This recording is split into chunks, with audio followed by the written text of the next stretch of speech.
என்னதான் நம்ம யார் சொன்னாலும் நமக்கு சாட்டிஸ்ஃபை ஆகாத ஒரு பதில் என்னவா இருக்கும் அப்படின்னா, ஆன்மீகத்துக்குள்ளே வந்தால் கிரகங்கள் வேலை செய்யுமா செய்யாதா? இதை பற்றி நம்மளும் நிறைய பேசியிருக்கோம் இதுக்கு முன்னாடி. பட் என்ன அப்படின்னா, இன்னும் அதுக்கான தெளிவான புரிதல் கிளாரிட்டி இல்லை. அதனால என்ன ஆகுது அப்படின்னா, இன்னுமே நம்ம மக்கள் இதுக்குள்ள கன்ஃபியூஷன்லேயே தான் இருக்காங்க. நமக்கு கிரகங்கள் வேலை செய்யுமா செய்யாதா? ஒரு சிலர்லாம் ஆணித்தனமாக சொல்கிறாங்க, நான் தியானம் பண்ண ஆரம்பித்து 3 மாதம் ஆயிடுச்சுங்க, எனக்கெல்லாம் கிரகமே வேலை செய்யாதுங்க அப்படிங்கிறாங்க. 3 மாதம் தான் ஆச்சு, ஆனால் அதுக்குள்ளே இந்த மாதிரி பேசுகிறாங்க. ஏன் இதெல்லாம் நடக்குது? இப்போ உண்மையாலுமே இதெல்லாமே ஒர்க் அவுட் ஆகுமா ஆகாதா? இல்லை இன்கேஸ் கிரகங்கள் வேலை செய்யுதுன்னா எந்த மாதிரி வேலை செய்யும்? நம்மளால் தப்பிக்க முடியுமா முடியாதா? அப்புறம் ஏன் மாணிக்க வாசகர், வள்ளலார் இவங்க எல்லாருமே கிரகங்கள் என்னை தாக்காது, நான் அந்த நிலையை தாண்டி இருக்கேன்னு சொன்னாங்க. ஸோ இந்த எல்லா கேள்விகளையுமே கம்ப்ளீட்டாக கவர் பண்ணுற மாதிரியான ஒரு வீடியோவாக இந்த வீடியோ அமையும். ஸோ இதில் இருக்கிற ஒரு மினிட்டுமே ரொம்ப யூஸ்ஃபுல்லாக இருக்கும், மிஸ் பண்ணாமல் பாருங்கள்.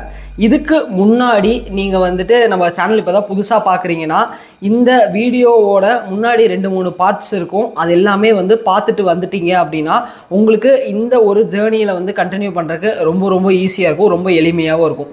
அதே மாதிரி நம்மளோட கிளாஸஸ் நெக்ஸ்ட் பேட்சஸ் ஸ்டார்ட் பண்ணுறோம். விருப்பம் இருக்கவங்க நம்ம கீழே இருக்கிற நம்பருக்கு காண்டாக்ட் பண்ணி தாராளமாக உங்களோட ஸ்லாட்ஸை ரெஜிஸ்டர் பண்ணிக்கலாம். இப்போது நம்ம டாபிக்குள்ளே போகலாம். ஓகே, இப்போது எங்கே நம்ம ஆன்மீகத்துக்குள்ளே வந்தாலும் நிறைய பேர் சொல்கிற விஷயம் என்னென்னா, மெடிடேஷன் பண்ண ஆரம்பிச்சிட்டிங்களா, உங்களுக்கு கிரகமெல்லாம் வேலையே செய்யாதுங்க, ஈசன் சனீஸ்வரனை விட உயர்ந்தவர், ஈசன் எல்லா கிரகங்களையும் விட உயர்ந்தவர், அடிச்சு தூக்கி வீசிட்டு போயிடுவார், நமக்கு எந்த ஒரு பிரச்சனையும் வராது, அவர் எல்லாத்தையும் பார்த்துப்பாரு. இப்போ சந்தானம் சொல்கிற மாதிரி எல்லாம் மேலே இருக்கவன் பார்த்துப்பான் அப்படிங்கிற மாதிரி, எல்லாம் மேலே இருக்கவன் பார்த்துப்பான் நம்ம சொல்லுவோம். ஆனால் அடி மட்டும் குறையாமல் நமக்கு விழுந்துகிட்டே இருக்கும். இது எதனாலன்னு என்னைக்காவது யோசிச்சிருக்கீங்களா? நானும் தினமும் எந்திரிக்கிறேன், தினமும் தியானம் பண்ணுறேன், தினமும் ஜீவ சமாதி போகிறேன், தினமும் கோயிலுக்கு போகிறேன், ஆனால் எனக்கு மட்டும் விழுகிற அடி குறையவே மாட்டேங்குதே, இப்போ எச்சாதான் 2 அடி சேர்த்து விழுகுது. இந்த கேள்வி உங்களில் எத்தனை பேத்துக்கு வந்திருக்கு? ஏன் இந்த மாதிரி நமக்கு இதுக்குள்ளே வந்தாலும் நமக்கு அடிகள் விழுகுது அப்படின்னா, முதல் விஷயம் என்ன ஆகும்னா, ஆன்மீகம் அப்படின்னாலே உங்களுடைய அந்த கர்ம வினை, அந்த கர்மா பேட்டர்னை ஸ்பீடப் பண்ணுற ஒரு ப்ராசஸ். இப்போ நீங்கள் ஒரு 10 வருஷம் 15 வருஷம் கொஞ்சம் கொஞ்சமாக டெய்லியும் வாங்க வேண்டிய அடியை ஒரேடியாக என்ன பண்ணுவாங்கன்னா, அந்த ஸ்பேனை கம்மி பண்ணி கொடுப்பாங்க. அந்த அடி வாங்க வேண்டிய டைமிங் மட்டும் டிஃபர் ஆகுமே தவிர வாங்க வேண்டிய அடி கட்டாயமாக விழுந்தே ஆகும். இது ஒரு பாயிண்ட். அதனால தான் ஆன்மீகத்துக்குள்ளே வர வரைக்கும் நான் நிம்மதியாக இருந்தேன்ப்பா, வாழ்க்கையில் சந்தோஷமாக இருந்தேன், நான் பாட்டுக்கு ஜாலியாக இருந்தேன், நான் பார்த்துக்கு என் ஃப்ரெண்ட்ஸு, என்னோடய ஃபேமிலி, என்னோடய கேர்ள் ஃப்ரெண்ட்ஸு, இல்லை என்னோட என்டர்டெயின்மெண்ட் அப்படி இப்படின்னு நான் போயிட்டு இருந்தேன். ஆனால் இப்போ பார்த்தீங்கன்னா எல்லாத்தையும் பிடுங்கி விட்டுட்டாங்க. எனக்கு எதுவுமே என் கூட இருக்கிறது இல்லை, என்னோடய வேலையில் என்னால் கான்சென்ட்ரேட் பண்ண முடியல, எல்லாமே ஸ்ட்ரெஸ்ஸாக இருக்குது, கன்ஃபியூஷனாக இருக்குது. ஸோ இந்த மாதிரி கேள்விகளுக்கான பதில் என்ன அப்படின்னு பார்த்தீங்கன்னா, உங்களுடைய கர்மா. ஒன்ஸ் நீங்கள் ஸ்பிரிச்சுவாலிட்டிக்குள்ளே வர ஆரம்பிச்சிட்டிங்க அப்படின்னா, உங்களுடைய அந்த மனதின் வேகம் இருக்கு இல்லையா, அந்த மனதின் வேகம் கொஞ்சம் கொஞ்சமாக கம்மியாக என்ன ஆகுனா, உள்ளுக்குள்ளே இருக்கிற தேவையில்லாத விஷயங்கள் எல்லாமே வெளியே கொட்ட ஆரம்பிக்கும். ஒரு சைடில் மனதோட வேகம் கம்மியாகவும், ஒரு பக்கம் உங்களுக்குள்ளே இருக்கிற கான்ஷியஸாக நீங்கள் சேவ் பண்ணி வச்சுருக்க கழிவுகள் எல்லாமே வெளியே போக ஆரம்பிக்கும். இது ரெண்டும் சைமல்டேனியஸாக நடக்கிறதுனால ஒரு பக்கம் உங்களுக்கு என்ன ஆகுனா, எது மேலேயுமே இன்ட்ரெஸ்ட் இல்லாமல் போகும். இன்னொரு பக்கம் என்ன ஆகும் அப்படின்னா, எல்லா பிரச்சனைகளும் உங்ககிட்ட தேடி வரும். இப்போது இதுதான் இதுக்கான ரீசன். ஸோ நம்ம ஆன்மீகத்துக்குள்ளே ஆரம்பிச்சிட்டோம், இன்னும் டீப்பாக உள்ளே போகணுன்னு தயாராகிட்டாங்கன்னா நம்ம மைண்ட் செட் ப்ரிப்பேர் பண்ணணும். ஓகே, எங்கேருந்து வேணாலும் எப்போ வேணாலும் எப்படி வேணாலும் அடிப்பானுங்க, நம்ம என்ன பண்ணிடணும் அப்படின்னா தெளிவாக தயாராகிக்கணுங்கிற மைண்ட் செட் உங்களுக்கு வந்துடணும். இதை வச்சுட்டு உள்ளே வாங்க. ரெண்டாவது என்ன அப்படின்னா, கிரகங்கள் வேலை செய்யுமா செய்யாதா அப்படின்னா, கட்டாயமாக முதல்த்தை விட இன்னும் ரொம்ப நல்லாவே வேலை செய்யும்.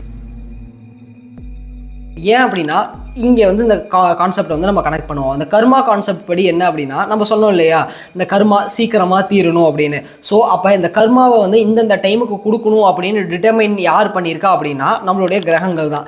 இப்போ இந்த தசா புத்தியில் இந்த மாதிரி பலன்கள் நடக்கணும், இந்த நல்லது நடக்கணும், இந்த கெட்டது நடக்கணும். இப்போ இந்த தசா புத்திக்கும் போது அவன் வண்டியில் போய் ஆக்சிடென்ட் ஆகணும், இதில் அவன் தப்பிக்கணும், இல்லை இதில் அவன் நிறைய பணம் சேர்க்கணும், இந்த மாதிரி நிறைய நம்பர் ஆஃப் காம்பினேஷன்ஸ் அந்த இடத்துல இருக்கும்.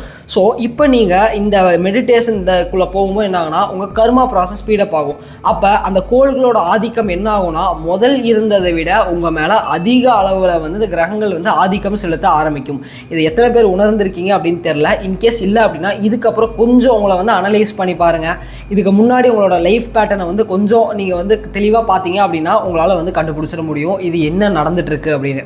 ஸோ நம்ம இந்த ஆன்மீகத்துக்குள்ளே வந்தோம் அப்படின்னா நம்ம சமாதி நிலைகள் எல்லாமே தாண்டணும். முதல்ல மனம் ஒடுக்கம் பெற்று நம்மளுடைய தத்துவங்கள் எல்லாமே அடங்கி நம்ம வந்து இந்த தூங்காமல் தூங்கும் நிலை, சமாதி நிலைக்குள்ளே என்னைக்கு நம்ம போய் கால் வைக்கிறோமோ அன்னைக்கு வரைக்கும் இந்த கிரகங்களோட இன்ஃப்ளூயன்ஸ் நம்ம மேலே 100% இருந்துட்டு தான் இருக்கும். இதில் மாற்றுக்கிறதே வந்து கிடையாது.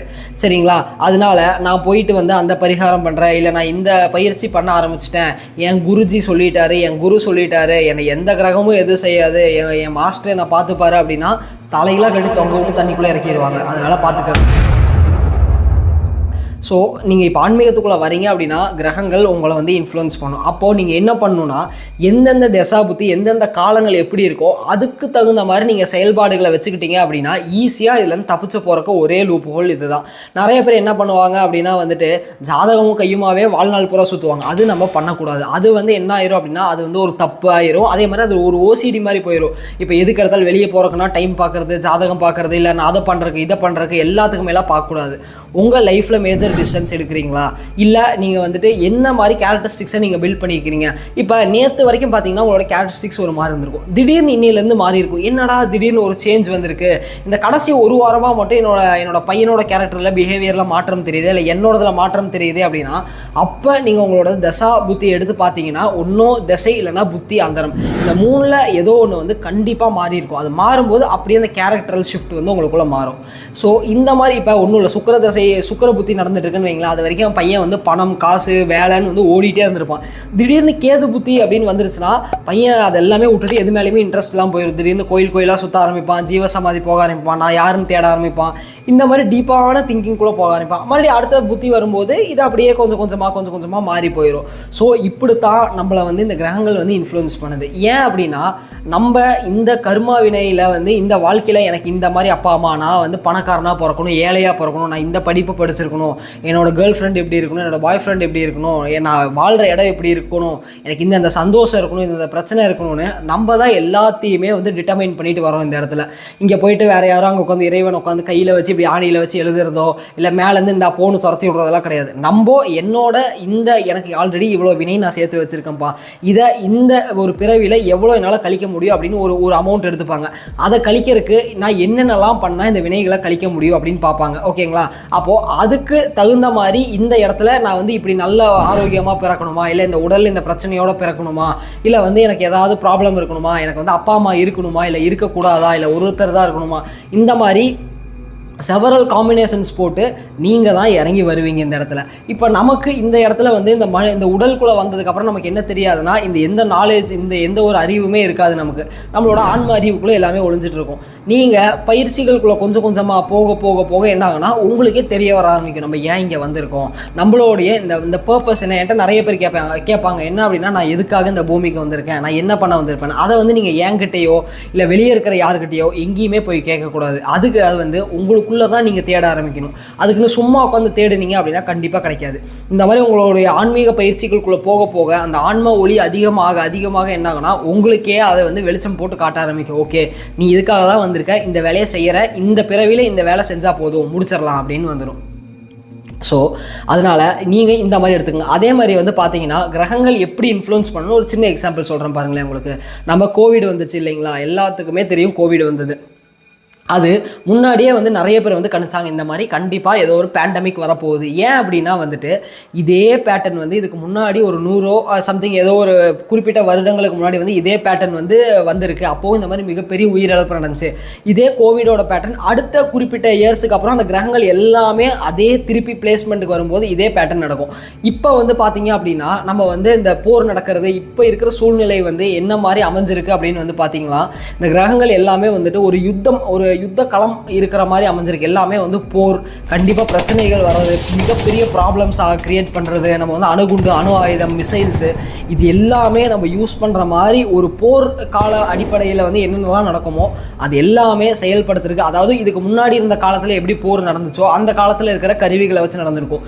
இந்த காலத்தில் நம்மக்கிட்ட எல்லாமே வந்துட்டு டெக்னாலஜிக்கலாக எப்படி இருக்குன்னு பார்க்குறீங்க இல்லையா. ஸோ அதுக்கேற்ற மாதிரி கட்டாயமாக போர் வந்து நடந்தே தீரும். இதெல்லாம் மாற்றுக்கிறதே வந்து கிடையாது. அதே மாதிரி இன்னொரு விஷயம் என்ன அப்படின்னா வந்துட்டு நம்ம கிட்ட இருந்து பிரிஞ்சு போன அந்த ஒரு கண்ட்ரீஸ்ன்னு நம்ம சொல்லலாம், நம்மளோட பிரிஞ்சு போன பாகங்கள் அது எல்லாமே திருப்பி ஒன்றா இணையறதுக்கான வாய்ப்புகள் ரொம்பவே இருக்குது. நம்ம எல்லாருமே என்ன பண்ணுவாங்க அப்படின்னா வந்து இணைக்கப்படும் 2 நாடுகள் அப்படின்னு வந்து நம்ம சொல்லலாம். இதை வந்து நீங்கள் எல்லாருமே வந்து வெயிட் பண்ணி பாருங்கள், கண்டிப்பாக இந்த விஷயமும் நடக்கும். ஸோ இப்படி தான் வந்து நம்ம எப்படி இதெல்லாம் நம்மளால் கணிக்க முடியுது அப்படின்னு வந்து பார்த்திங்கன்னா எல்லாமே காலத்தை வச்சு தான் நம்ம வந்து கணிக்கிறோம். இந்த காலத்தை கணக்கிடக்கூடிய அளவுகோல் தான் வந்து பார்த்தீங்க அப்படின்னா வந்து ஜோதிட சாஸ்திரம்.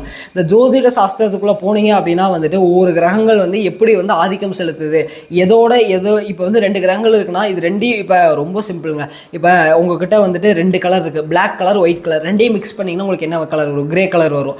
அதே மாதிரி வந்து பார்த்தீங்கன்னா அந்த கிரே கலர் கூட வேற ஒரு கலர் நீங்கள் மிக்ஸ் பண்ணீங்க அப்படின்னா வந்து வேற ஒரு புதுசாக ஒரு கலர் வரும். அந்த மாதிரி தான் 2 கிரகங்கள் இருக்குது அப்படின்னா அதோட ஆதிக்கம், அதாவது அதோட ரேஸ், 2 ரேஸ் மிக்ஸ் ஆகும்போது அதுலேருந்து புதுசாக ஒரு ப்ராடக்ட் வரும். இந்த கலர் தான் வரும்னா அதே மாதிரி இந்த மாதிரி ஒரு விஷயம் தான் நடக்கும் அப்படிங்கிற ஒரு கணிப்பு இருக்குது. ஸோ அப்படித்தான் நம்ம எல்லா விஷயங்களையுமே வந்து கணிச்சு வச்சுருக்காங்க.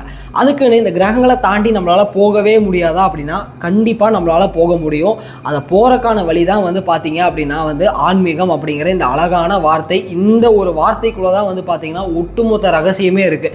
எவன் ஒருத்தவனோட ஆன்மாவை வந்து தொடரானோ அவனுக்கு அடுத்தடுத்த கட்ட நிலைகள் ரொம்ப ரொம்ப எளிதாக வாய்க்கும். அவனோட இப்போ நார்மலாக இருக்கிற மெட்டீரியல் லைஃப்லையும் சரி, அவன் ட்ராவல் பண்ணிட்டு இருக்க ஸ்பிரிச்சுவல்லையும் சரி, அவன் அடுத்து எதிர்பார்த்து காத்துட்டு இருக்கிற ஆஃப்டர் லைஃப் அதாவது டெத்துக்கு அப்புறம் இருக்கிற விஷயங்களும் சரி, இது எல்லாமே கனெக்ட் பண்ணணும். இது அதே மாதிரி ரீபர்த் நீ தெரிஞ்சுக்கணும் அப்படின்னாலும் சரி, இது எல்லாத்தையும் கனெக்ட் பண்ணுற ஒரே பாலம் வந்து எதுன்னு வந்து பார்த்தீங்கன்னா ஆன்மீகம் மட்டும்தான். இதை சரியாக பிடிச்சவன் தப்பிச்சு அந்த பக்கம் போயிடுவான், சரியாக பிடிக்காதவன் என்ன பண்ணுவான்னா இங்கேயே மாட்டி உள்ளே விழுந்துருவான். சரிங்களா? அதனால எல்லாருமே கரெக்டாக பிடிங்க. அடுத்து இந்த வீடியோவோட அடுத்தடுத்த சீரீஸில் வந்து நம்ம சந்திப்போம்.